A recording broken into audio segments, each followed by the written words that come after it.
Les décryptages, l'analyse, le commentaire de points forts de l'actualité continentale et internationale, c'est ici dans Presse Tribune, votre magazine, mesdames et messieurs. Merci de nous choisir et surtout, merci de nous rester fidèles. Aujourd'hui, nous débattons sur les dialogues à venir au Gabon, dialogue voulu par le président Ali Bongo, mais dialogue déjà boycotté par le chef de file de l'opposition gabonaise, Jean Ping. Dans ce contexte, quelle chance donner à ces assises pour la résolution de la crise post-électorale dans ce pays? On en parle dans cette émission. Nous parlerons également du Congo-Brazzaville. Vous le savez, le pays va vibrer cette année au rythme du renouvellement de l'Assemblée nationale, du Sénat et de vote de maires de communautés de plein exercice, notamment Pointe-Noire, Brazzaville. Et comment les partis politiques de la reine congolaise se présenteront-ils à ces échéances très importantes? Bien, nous allons en discuter dans cette émission et pour cela, j'ai avec moi sur ce plateau Romik Oukilas, journaliste et analyste politique. Merci d'être avec nous. Merci Serge. Et aussi monsieur Michel Makita Ngelolo, il est écrivain, analyste politique, on ne présente plus. Merci d'être avec nous sur ce plateau. Merci beaucoup. Alors donc, je le disais à l'introduction de cette émission, nous parlerons donc de deux sujets, le Gabon et le Congo. On commencera tout de suite avec le Gabon. Alors comme annoncé, le Gabon, on le sait, il y a une crise post-électorale. Après, c'est tout le monde qui parle de la résolution donc, de cette crise à travers le dialogue. Romik Oukilas, nous n'allons pas revenir sur tout ce qui a eu lieu avant, mais aujourd'hui, on parle du dialogue. Il y a eu un comité qui a été mis en place. Le comité a rendu donc son rapport au président Ali Bongo le jeudi dernier, ce qui ouvre la voie donc à la convocation de ces dialogues. Mais comment interprétez-vous le boycott des Jamping alors qu'on sait que, disons, après donc la proclamation de résultats contestés par lui à l'élection présidentielle de 27 août, il avait déjà émis l'idée d'un dialogue et qu'aujourd'hui il fait une sorte de volte-face? Merci Sergio pour ceux qui ont suivi de près l'actualité politique du Gabon et le déroulement de la présidentielle ne seront pas surpris en tout cas de l'attitude de Jean Ping. Pourquoi? Alors au départ nous avons suivi après les législatives, du coup il avait rejeté en bloc les résultats. Il avait mis un souhait, le recomptage.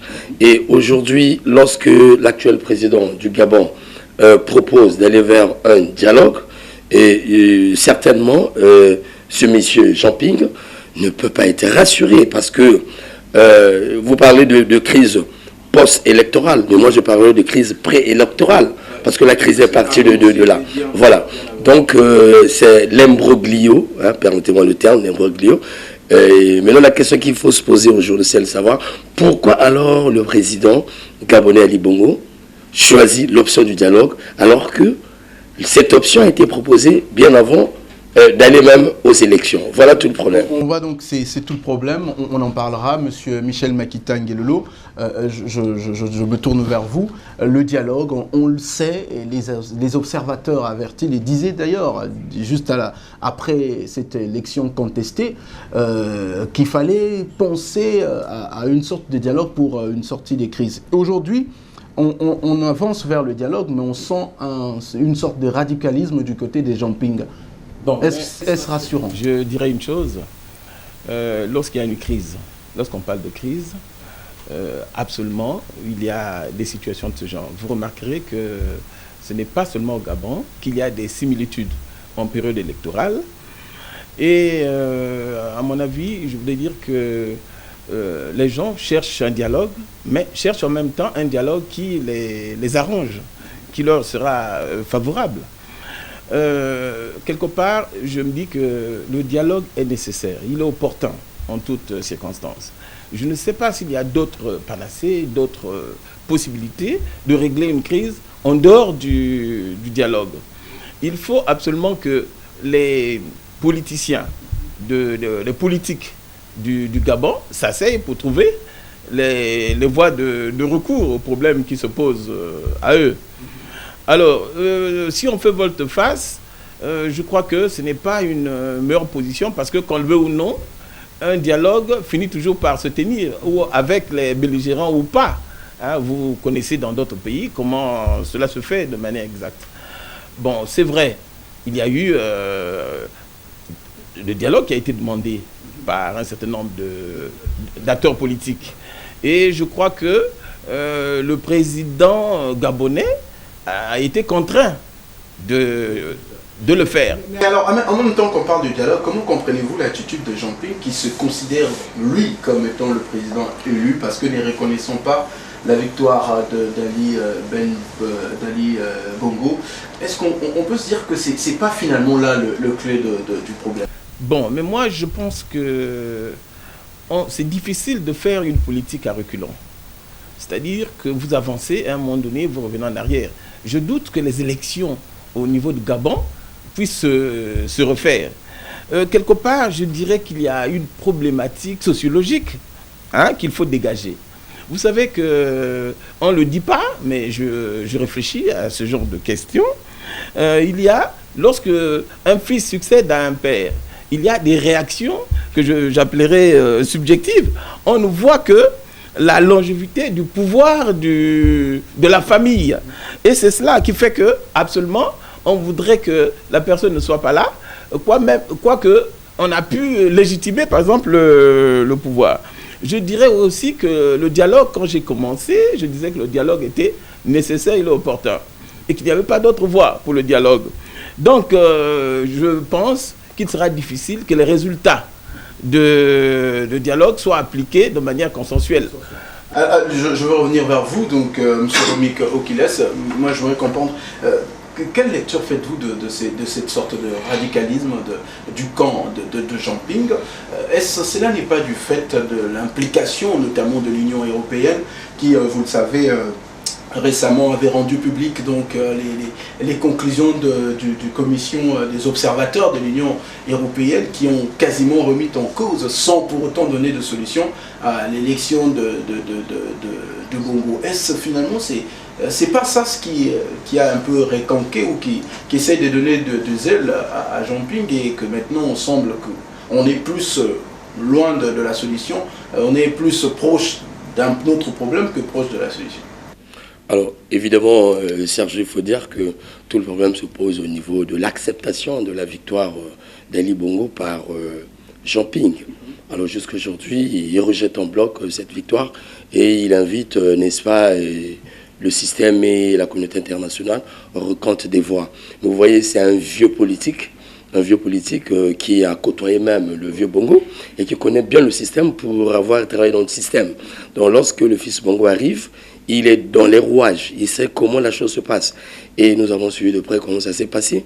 Donc, il voulait certainement, je dirais même pas certainement, parce que je l'ai suivi, il voulait absolument connaître ou vivre des élections fiables, ce qui n'a pas eu lieu à l'entendre, j'ai dit bien à l'entendre, ce qui n'a pas eu lieu parce qu'il voulait l'implication et de la communauté internationale, ainsi de suite.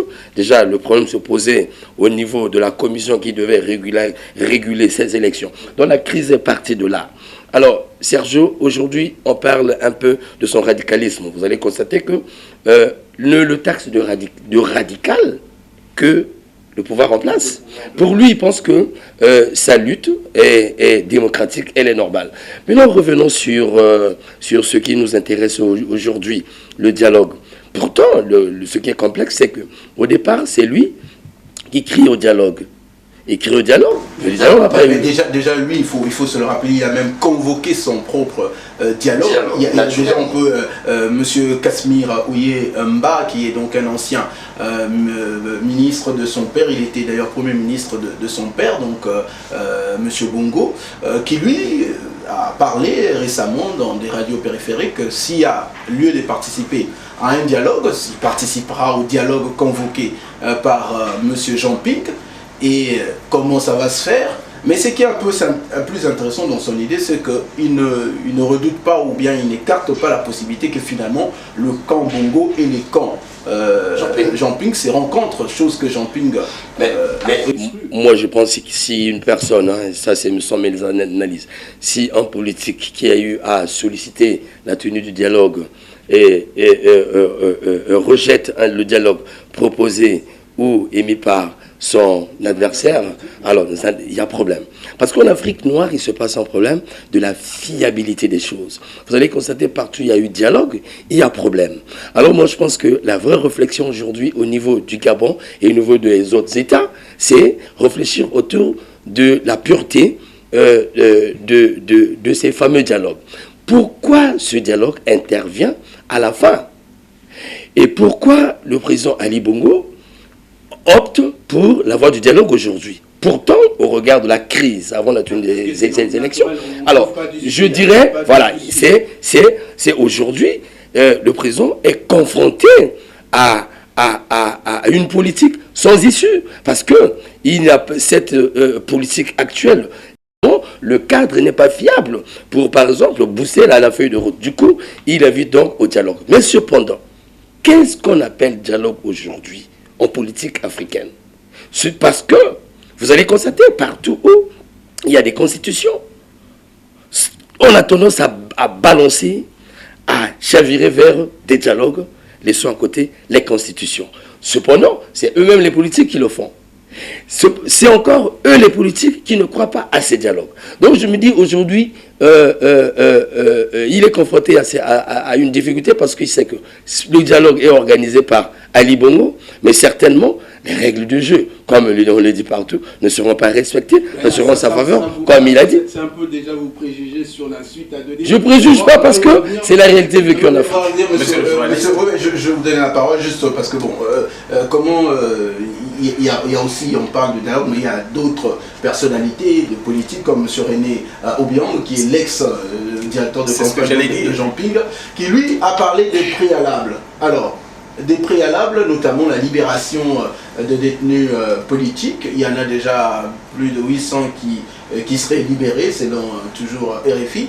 Mais comment voyez-vous des préalables? D'abord, je dirais que des préalables occultent le dialogue. Lorsqu'on fixe des préalables, cela veut dire qu'on n'est pas partie prenante du dialogue.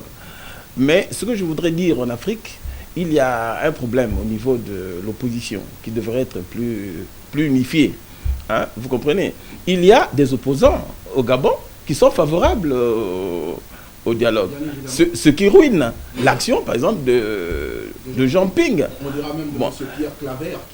Par exemple. Donc je voulais dire que, quelque part, on a évoqué cette question, par exemple, constitutionnelle qui peut être débattue ou bien revue, mais c'est au dialogue. Par exemple, qu'on peut voir certaines questions. Alors là, il faut qu'on précise, il ne s'agit pas de questions constitutionnelles. Non, mais je dis, pas pour la question que nous parlons, de manière générale, on dit qu'au dialogue, il peut sortir beaucoup de décisions. Donc, il n'y a pas d'autre issue que le dialogue.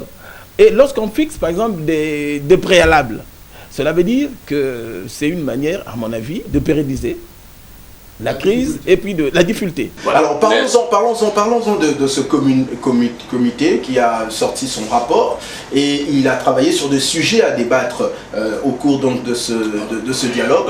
Notamment il s'agit de la révision de la Constitution, il s'agit notamment de réviser le code électoral, les découpages électoraux et aussi remettre dans la Constitution ou mettre dans la Constitution ce qui est un peu partout en Afrique, la limitation des mandats, ce qui n'est pas dans la constitution actuelle gabonaise. Vous savez, est-ce que selon vous, les problèmes majeurs qui seraient à la base de la crise politique et post-électorale que vit les Gabon actuellement sont-ils pris en compte par le comité préparatoire de ces dialogues? Sergio, vous avez tout dit. En tout cas, vous avez tout dit.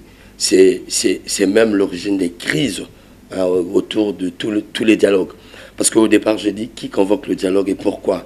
Est-ce que ce dialogue rime avec la crise? Est-ce que ce dialogue est une issue de sortie? Parce que le dialogue, en fait, au Gabon, devait tenir compte, cette commission devait tenir compte du problème réel. Or, le problème politique, la crise politique porte sur l'élection présidentielle. Mais cependant, lorsque on parle de révision, machin, ainsi de suite, c'est une fuite en avant. Parce que, permettez-moi. Permettez, vous parlez de fuite en avant, je ne comprends pas. Parce que quand on sait que le nœud du problème, c'est la province de Haut-Ogooué. Naturellement. Et là où on a constaté que, selon des observateurs, il y a eu un problème sur les découpages électoraux. Il y a des circonscriptions on a trouvé plus d'électeurs que dans tout le Gabon. Est-ce que c'est pas un problème réel? Mais tu vois, ça, moi je pense que c'est un problème purement particulier. Particulier parce que la crise du Gabon est partie. C'est-à-dire que je vois la période préélectorale. On a au Gabon, en fait, les politiques ont fait pourrir la situation pour arriver. Attendez, voilà, ils ont fait pour. Du président Bongo. Voilà, Bongo. Nous avons suivi de près. C'est des chapitres, c'est des épisodes. À la fin, bloqués en face d'un mur, on ne peut plus évoluer, il faut aller vers un dialogue. Ce qui n'est pas mauvais. Les politiques doivent s'asseoir, mais vraiment, c'est une spécialité africaine. Ce qui n'est pas mauvais, ça rime avec notre tradition. Cependant, moi, je me pose la question. Est-ce que les questions posées ou qui seront mises à la table ou dans l'ordre du jour vont assainir le climat politique? Je ne pense pas. Parce que ce sont des questions purement politiques qui ne feront encore avancer le mécanisme du fonctionnement du système. Mais ce qui est nécessaire pour le Gabon, c'est de sortir de cette crise, sortir de cette insécurité. Cependant, je vais chuter pour dire.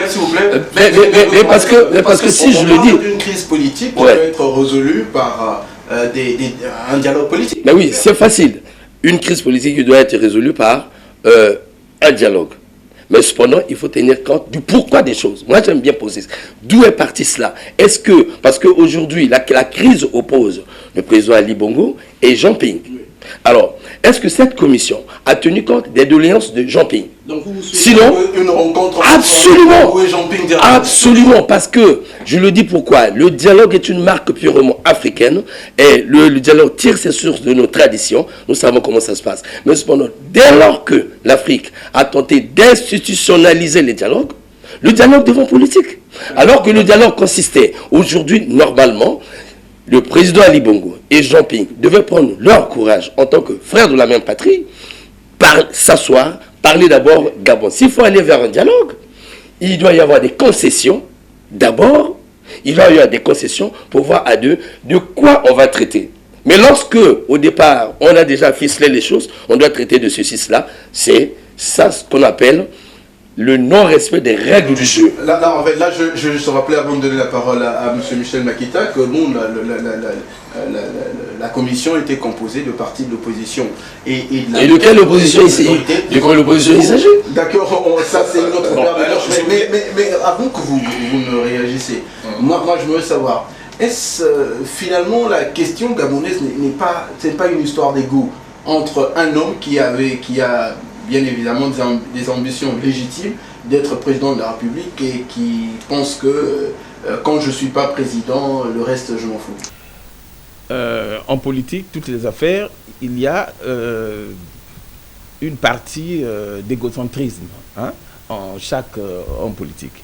Je voulais dire que si l'on essayait de contextualiser la situation politique au Gabon, je dirais que logiquement, il ne serait pas normal que l'on puisse penser tout simplement à ces deux, parce que je sais comment la politique évolue en Afrique. Ce serait difficile que les deux se retrouvent.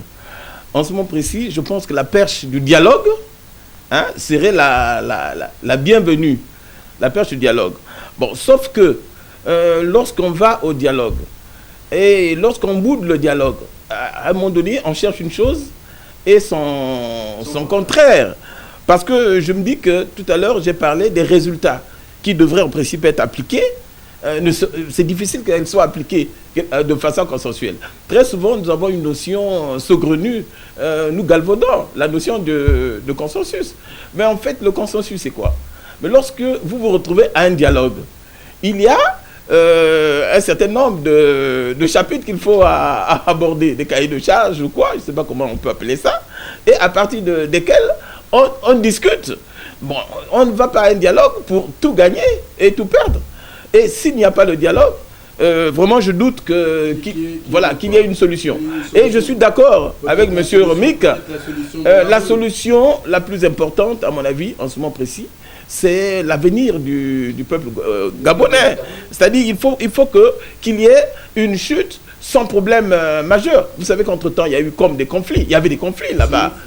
Voilà, des violences, tout ça. Et je crois c'est ça qui fait qu'ils doivent s'asseoir pour trouver des solutions. Et la plupart des Gabonais, nombre de Gabonais, ne veulent pas qu'il y ait des problèmes de ce genre dans leur pays. Alors on va terminer ce chapitre, donc ces dossiers consacrés au dialogue futur au Gabon. Nous l'espérons que finalement on va apporter l'apaisement voulu dans ce pays frère. Mais imaginons un peu dans l'absurde. Bon, si M. Jean-Ping campait sur sa position parce qu'il estime ne pas dialoguer avec les camps Ali Bongo, comment entrevoyez-vous l'issue de cette crise née des élections de 27 août au Gabon? Voilà, Sergio, l'analyse politique voudrait comprendre rationnellement les choses. Vous savez, nous sommes dans le siège de la politique. La différence entre la politique et d'autres domaines, c'est que la politique est irrationnelle en Afrique, bien sûr. Je le dis, la politique est passionnelle. Et l'expérience l'a démontré. Je ne vois pas M. Ping s'allier à l'idée du dialogue. Pourquoi? Honnêtement, je sais que c'est un monsieur qui conteste déjà les élections. C'est un monsieur expérimenté, qui est carriériste de la politique. Il sait bien les aboutissements de ce dialogue. Donc je ne le vois pas s'aligner. Bongo également sait que la sortie de la crise en face d'un belligérant qui n'accepte pas ma victoire, c'est le dialogue. Alors en ce moment-là, il faut une certaine démagogie. Là, le mot démagogie purement politique, je le lâche. Ouais. La démagogie veut dire ceci en politique. Il y a un schéma tracé. Lorsque le schéma n'est pas respecté, il faut adopter un autre schéma, le vulgariser pour dire qui ne suit pas ce schéma n'est pas républicain, par exemple. Cependant, à l'origine, il y a un couac. Or, la morale politique voudrait, s'il vous plaît, repartir à la source. Qu'est-ce qui n'a pas marché au Gabon? Voilà le travail que les politiques gabonais devaient faire. Pourquoi nous sommes dans la crise? Alors, en ce moment-là, s'ils savent qu'il y a eu un couac au niveau des élections, c'est ça qui les ont menés dans la crise, alors ils créent un rapprochement entre les deux. D'abord, les deux classes politiques pour essayer de voir, devons-nous aller vers le dialogue? Parce que le dialogue, je l'ai dit au départ, est politisé en Afrique. Le dialogue est à l'origine, primitivement, traditionnellement, naturellement, africainement, le dialogue, c'est la concertation entre deux personnes en crise. Pensez-vous, s'il y a un patriarche ou bien responsable africain, Père Sonam Mandela, qui pouvait faire asseoir les deux, certainement on ne parlera pas du dialogue. Alors donc, c'est pour dire aujourd'hui, déjà je vais chuter par juste une interrogation. Serge, s'il vous plaît, avez-vous déjà entendu parler du dialogue en France? Avez-vous déjà entendu parler du dialogue aux États-Unis? Avez-vous... Alors, là-bas, on parle pas de... Il n'y a pas aussi des crises post-électorales. Vous avez jamais vu en France qu'un candidat perdait les élections et les soirs il se met à contester. Mais plutôt on appelle le gagnant pour le féliciter. Ça c'est un autre débat. En Afrique c'est devenu un peu la mode. On doit arrêter avec ce genre de dialogue. Sinon on n'appliquera jamais la démocratie. On parle des solutions. Comment entrevoyez-vous l'issue, surtout de ces dialogues, parce que le dialogue va être convoqué. Mais Jean-Ping campe sur sa position. Si jamais Jean-Ping ne participait pas, quel crédit donner à ces dialogues? Bon, mais moi je dirais que lorsque les opposants radicaux ne se présentent pas, très souvent, ça c'est un débat intellectuel, un point de vue intellectuel, très souvent les dialogues se tiennent sans ces personnes-là. Et il y a toujours des décisions.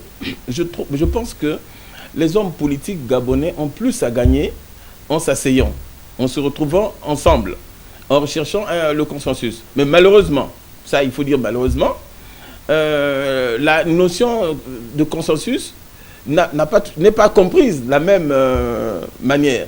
En ce sens que le consensus ne fait pas souvent le consensus en Afrique. Voilà. D'accord. Merci beaucoup. Donc on a parlé, je veux vous rappeler, donc nous abordions la question du futur dialogue au Gabon. Vous le savez, ce pays connaît une crise post-électorale et le président gabonais donc, a émis l'idée de pouvoir réunir les Gabonais autour d'une table. Il y a une commission qui a travaillé, qui a rendu son rapport donc, le jeudi dernier au président gabonais, qui ouvre ainsi la voie à la convocation de ces assises, mais qui jusque-là boycotté par Jean Ping, qui est le principal opposant. On espère que finalement il va regagner la raison pour n'est pas payer la politique de la chose vide qui finalement ne paye pas. On va marquer une pause et on va revenir pour parler cette fois-ci du Congo-Brazzaville avec les échéances électorales à venir.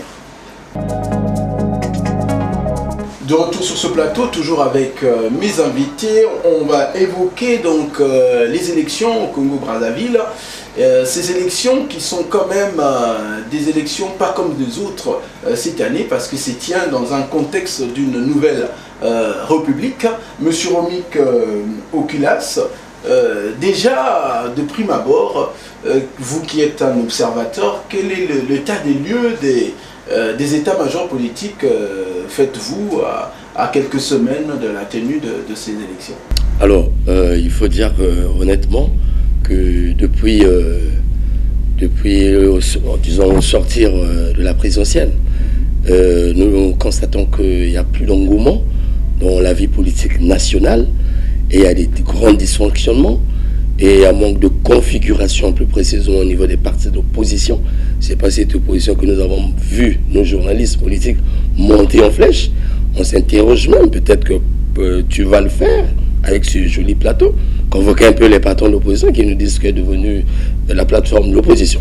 Alors, c'est dire que, puisque nous alimentons la politique, nous constatons qu'il n'y a pas de vie politique au niveau de l'opposition. C'est récemment. Alors, mais je me dis, ces élections sont capitales. Ces élections sont stratégiques parce que la lecture que je fais au sortir de la présidentielle, c'est que à la présidentielle, nous avons eu le chef de l'État en face de toute cette cohorte des leaders de l'opposition. Et lorsque nous tenons compte des résultats, et chacun a eu il faut dire, un fief naturel. Et certainement, selon moi, le combat politique sera très, très serré au niveau de ces fiefs. Qui est sorti deuxième dans quel département? Qui est sorti troisième dans quel département? Donc, ces élections seront fondées à la lumière de la présidentielle. Je prends un exemple. Pendant ces élections, le président Parfait Kolela a pris presque à lui seul le pôle. Donc, il est politique. Certainement qu'il se dit, moi en tant que deuxième, j'aurai des assises au niveau du pôle, ainsi de suite. Alors, cependant, lorsque nous jetons un regard au niveau des partis de la majorité, il se pose un problème au niveau du PCT et les dynamiques. Alors ça, voilà. Et ça, c'est très succulent. C'est déjà ce que vous présentez les décors, c'est vrai, on ne les sent pas, M. Makita, vous êtes écrivain, analyste politique, tout le monde le sait, avec la constitution actuelle, l'Assemblée nationale a quand même un rôle très important à jouer.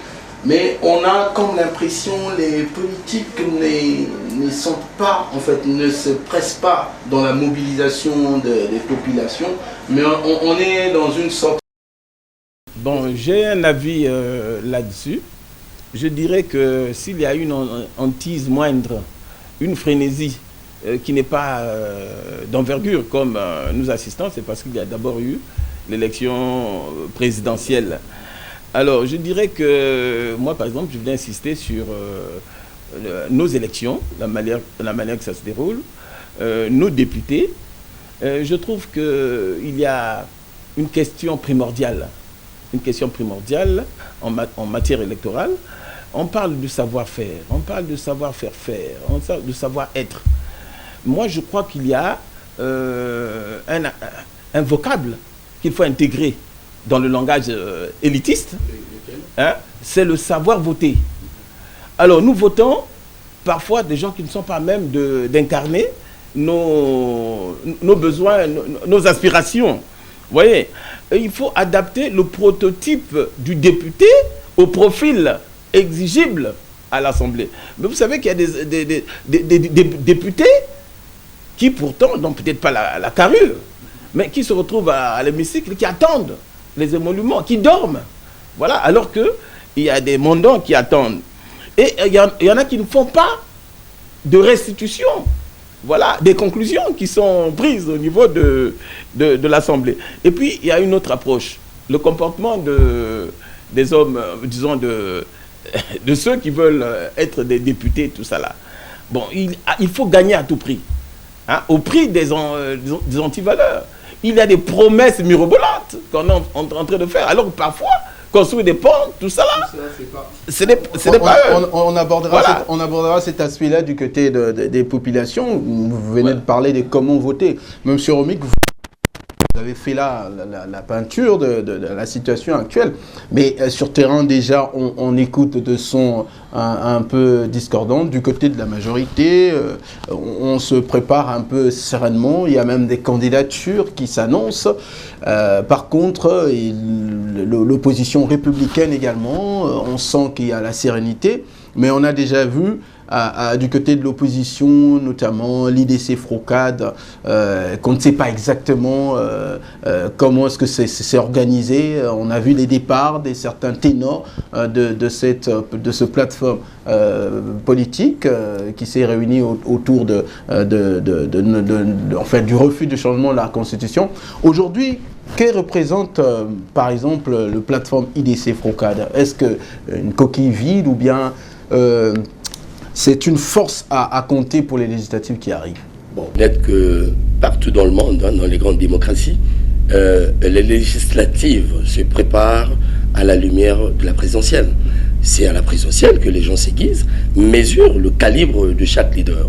Alors, vous voyez qu'au sortir de la présidentielle, beaucoup ou quelques leaders de l'IDC Frocade sont tombés au piège de la juridiction nationale. Ça faillit d'abord cette plateforme. Alors aujourd'hui, à côté, nous avons l'opposition, comment on l'appelle déjà, républicaine. Mais cependant, une opposition républicaine qui n'a pas vraiment une grande carrure sur la politique nationale. Parce que je juge tout, j'apprécie tout à la lumière de la présidentielle. Alors nous avons en face de nous l'électorat qu'il faut convaincre dès maintenant. Or, c'est l'IDC Frocade qui a ses atouts pour avoir intégré la présidentielle. Mais cependant, je constate un dysfonctionnement. Je vais prendre un seul exemple. Alors, lorsque arrivent les élections présidentielles, avant même les élections présidentielles, nous avons vu comment ça a bouillonné au niveau de ces états-majors, l'IDC, le Frocade, ainsi de suite. Alors, aujourd'hui, par exemple, le président Mathias, par exemple, hein, lorsqu'il refuse d'aller aux élections, avec ses raisons politiques, bien sûr, on ne peut pas l'en vouloir, parce que c'est ça aussi la politique. Est-ce que le président Mathias peut encore refaire très vite son parti politique pour se positionner, convaincre l'opinion? Ça, ce n'est qu'un... Cette histoire également de partir ou de ne pas partir ne risque-t-elle pas de fragiliser encore l'opposition? Parce que déjà là, quand on écoute quand même les Mirassa qui réclament d'abord qu'il faut des préalables pour aller aux législatives, on annonce d'ailleurs la tenue d'une concertation, donc comme d'habitude à la veille des législatives, qui va se tenir probablement à Ouesso. Est-ce finalement cette histoire de je veux, moi non plus, finalement ça va pas fragiliser définitivement cette opposition? Mais il faut dire que l'opposition est fragilisée. Je me permets de le dire. Je ne vis pas dans une bulle. J'ai les yeux pour regarder et j'accompagne souvent le milieu politique avec le travail que je fais l'analyse. Quand il n'y a pas la vie politique, j'ai pas assez de la matière. Mais vous constatez vous-même, nous sommes journalistes. Combien de fois nous avons vu cette opposition depuis la fin de la présidentielle vivre comme avant, surtout que la température était montée pendant la présidentielle. Alors, il y a des éclatements, il y a des frustrations, il y a des dislocations. Aujourd'hui, est-ce que la vigueur qu'avait Parfait Kolela est la même aujourd'hui? Donc, il faut être franc dans cette lecture. Donc, je me dis, l'opposition républicaine risque d'écraser l'opposition, permettez-moi le terme radical, hein, parce que au sortir de la présidentielle, ils ont tenu le coup, ils ont compris à leur manière comment il fallait tracer le chemin, cependant les autres vivent encore dans le couac.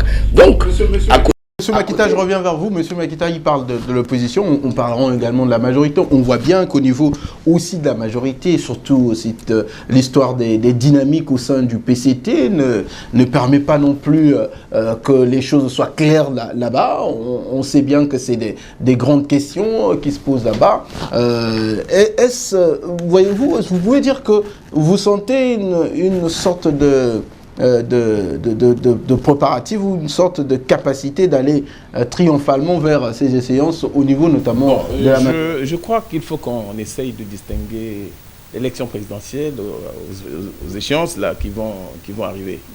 Bon, je n'ai pas vu la note et tout, mais il semblerait que les associations politiques n'ont pas... Selon la loi électorale, excusez-moi, la loi sur les partis politiques, voilà. Également la loi électorale, donc les associations ne peuvent pas se présenter. Ouais. Donc ça veut dire que quelque part, il y a comme un repli. Mais du moins, ils auront la possibilité de se présenter comme indépendants. Bon, par exemple, ils peuvent se présenter comme indépendants. Vous pouvez le comprendre. Lorsqu'on se retrouve en groupe organisé, c'est plus facile de postuler que lorsqu'on est seul. Et puis ensuite, il y a un problème, moi aussi je penserais, de moyens financiers pour les jeunes. Hein? Avant, les élections se faisaient facilement, on pouvait se présenter. Or, maintenant, on demande le... Caution d'un million. Caution d'1 million, vous comprenez? Bon, vous savez, c'est des choses qui sont déjà arrêtées, qu'on ne peut plus refaire facilement. Donc, je me dis qu'il faut encore... Ça, c'est encore un point de vue. Attendre les décisions qui sortiront de Ouesso pour voir comment les gens vont se reconstituer. Voilà. Alors, monsieur Omek, voyez-vous, est-ce qu'on aura la même configuration actuelle à l'issue des prochaines élections législatives? Voyez-vous le PCT continuer à garder sa majorité? Mais c'est là où se pose un vrai problème. Je suis très passionné à réfléchir au jour le jour sur cela. Vous voyez, c'est pourquoi je disais la présidentielle détermine les législatives. Pourquoi? Lorsque est arrivé le moment de la présidentielle, nous avons vu les états-majors se fusionner. Vous voyez, le PCT a eu des grands alliés, permettez-moi le terme. Il a eu un grand souffle, parlant d'oxygène, qu'on appelle aujourd'hui les dynamiques. Mais les dynamiques avaient pour objectif emmener leur candidat à la magistrature suprême.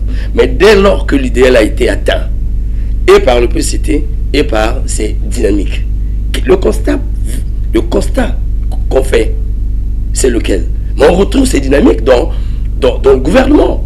Vous avez des ministres de la République aujourd'hui qui sortent de ces dynamiques. Mais la culture politique nous a démontré que lorsque un ministre, lorsqu'on a fait d'un politique un ministre au sein du gouvernement, le réflexe, c'est qu'il doit se positionner, il doit donner la majorité à son patron. Il doit donner la majorité à son patron. Seul le patron sait pourquoi il a choisi X, Y. Peu importe le reste. Mais le parti, on parle du PCT, est-ce que voyez-vous à l'issue sera-t-il capable? Mais effectivement, le grand combat est à ce niveau. Parce que les majorités ne s'affichent pas, ils s'affichent en tant que membres membre de la majorité présidentielle, mais pas de la mouvance présidentielle, de la majorité. Mais c'est des partis à part entière qui ne sont pas le parti qu'on travaille. Lorsqu'il s'agit de la cause du chef de l'État, ils se brassent. Mais lorsqu'il s'agit de la cause politique de chacun, ils s'éclatent. Donc aujourd'hui, non, pour les législatives, ça sera également des gens qui vont aller face à leur mandant. Ils seront en face de certains députés, anciens députés du Parti congolais du travail, je vous assure. Parce que hier, moi je crois que c'est là où le combat est plus rude. Hier, le Parti congolais du travail avait la même mise sur tous les fiefs, il faut le dire. Mais aujourd'hui, tenez-vous bien, où iront se positionner ces jeunes? Mais au Congo, il est démontré que chacun se replie dans son fief naturel. Et le fief naturel, on ne le choisit pas, il est inné. Or, quand vous constatez, dans ces fiefs, vous avez des députés de la majorité, c'est-à-dire des députés du Parti congolais du travail. Cependant, ces jeunes siègent aujourd'hui au gouvernement. Ils doivent absolument donner la majorité au chef de l'État. C'est là où le combat sera tellement beau. Nous allons vivre pour la première fois la contradiction démocratique au sein de la majorité présidentielle. Alors, les vieux auront du torchon.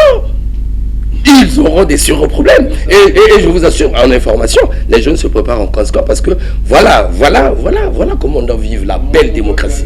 La belle démocratie. Mais alors, on va maintenant parler on a parlé des partis politiques, parlons des populations. Est-ce que, monsieur Makita, pensez-vous que les Congolais vont-ils continuer à voter comme hier? Ou cette fois-ci, il y aura quand même des lignes qui vont bouger? Bon, je vais vous décevoir certainement. Je pense que les Congolais, certainement, continueront à voter comme hier. Pourquoi ils votent comme hier? Lorsqu'on va dans les contrées, tout ça, il y a des t-shirts qu'on amène, il y a de l'argent qu'on distribue. Les gens prennent cet argent et votent. Bon, bien sûr, il y a d'autres qui peuvent faire le contraire, mais de façon générale, en règle générale, ça se passe comme ça. Ce ne serait pas la meilleure chose, tout simplement pour dire que, effectivement, il faut un représentant sur lequel on place des espoirs, qui va effectivement vous défendre au niveau de l'Assemblée, au lieu de ceux qui pourront faire piètre figure. Le problème que Romik pose, il est, à mon avis, fondamental. Absolument, il faut donner la majorité au président élu.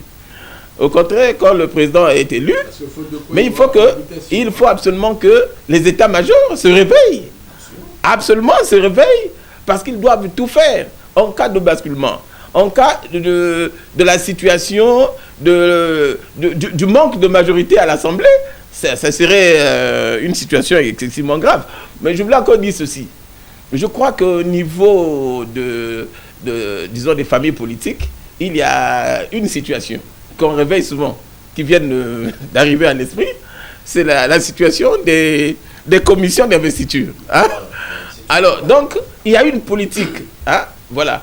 Moi, vous comprenez, on peut appartenir à une famille politique, mais ce n'est pas facile de décider de son siège ou de sa vie politique.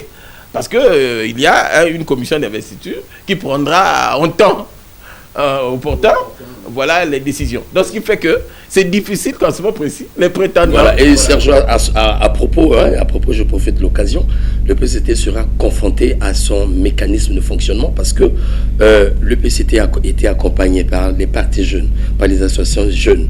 Mais le PCT ne s'attendait pas que ces partis jeunes vont au même moment accompagner. Vous savez, hier, les partis de l'opposition et les indépendants ont eu du mal à rafler les fièvres, tout simplement parce que c'était pas facile. Mais aujourd'hui, le duel est interne.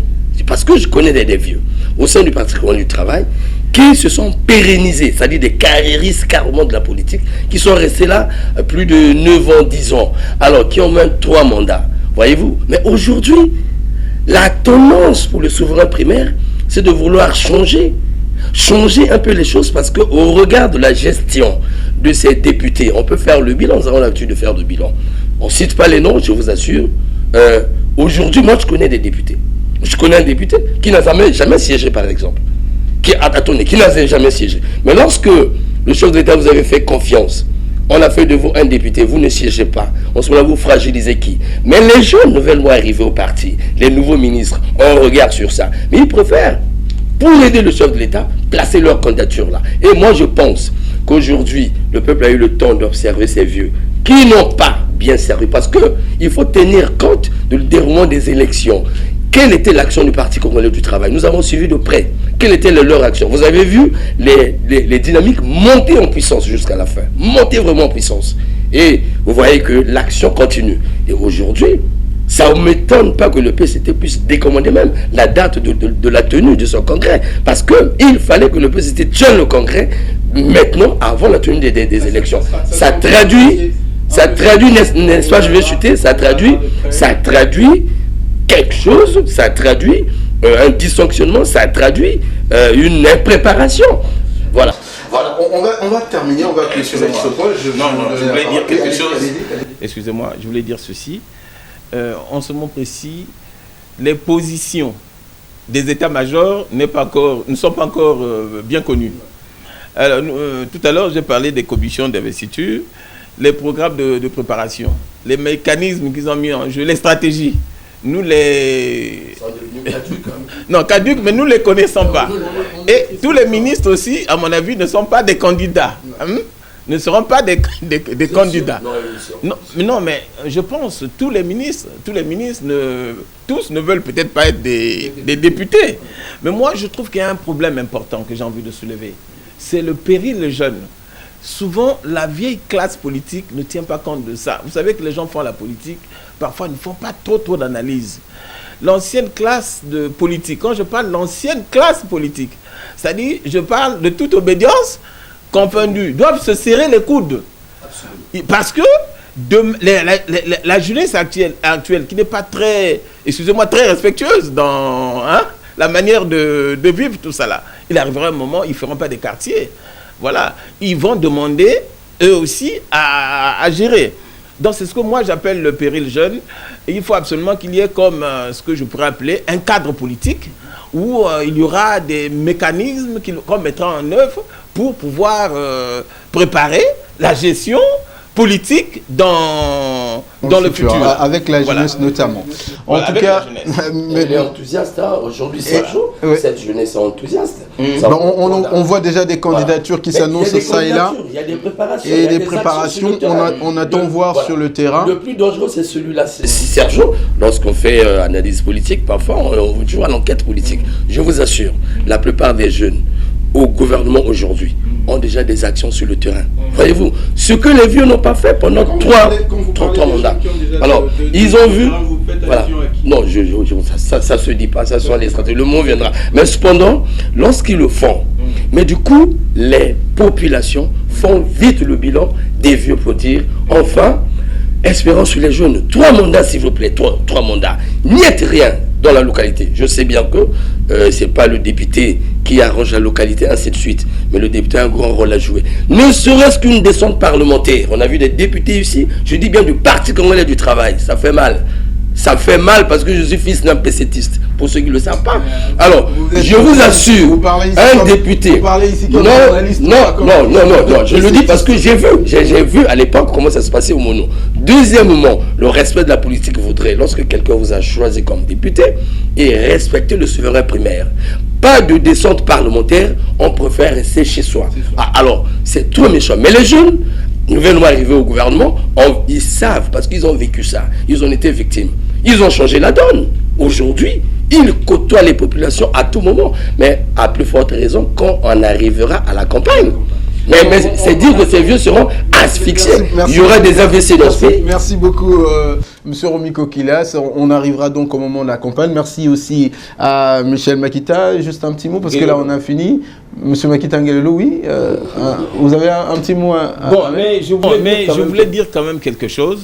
Ce qu'il est en train de dire est très important. Et il faudrait que les députés maintenant puissent avoir ce que moi j'appellerais une proximité basique. Parce qu'il y a comme une forme d'hypocrisie. Lorsqu'ils sont à la députation, ils sont à l'hémicycle, quelque part, ils pensent à leurs problèmes quotidiens, ils négligent un peu ceux qui ont eu à les élire. Bon, je voulais donner également un conseil aux familles politiques. Effectivement, cette histoire de vieux ce n'est pas tellement ça. Il faudrait qu'il y ait comme un maillage dans les propositions, comme mettre les anciens, effectivement, comme mettre aussi des jeunes qui n'ont pas la possibilité. La loi sur la parité qui exige également la parité entre hommes et femmes. Voilà. On espère que cette loi va finalement... Et puis je précise, si je parle des jeunes à tout moment, parce que j'ai fait 13 ans dans ce pays comme attaché à la jeunesse. Je pense plus à eux. D'accord, mesdames et messieurs, donc nous allons terminer, nous allons mettre un point final donc à cette presse tribune, vous l'avez compris, consacrée donc au Gabon et au Congo-Brazzaville. Au Gabon, nous avons parlé du prochain dialogue, donc du dialogue à venir dans ce pays.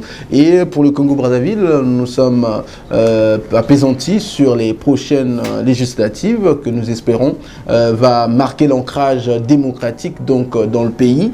Et voilà, donc sur ce plateau, il y avait Romik Okilas et M. Michel Makita Ngelelo. On vous donne rendez-vous pour la semaine prochaine. D'ici là, portez-vous bien. Nous vous rappelons que si vous voulez avoir des commentaires sur cette émission, n'hésitez pas à nous contacter à travers notre numéro qui s'affiche et également sur Facebook. Postez vos commentaires, même des sujets que vous souhaiterez que nous puissions débattre dans cette émission, faites-nous des propositions. Également, vous pouvez suivre nos émissions sur YouTube dans notre adresse qui s'affiche. Voilà, donc n'hésitez pas à rester en contact avec nous et on se retrouve la semaine prochaine.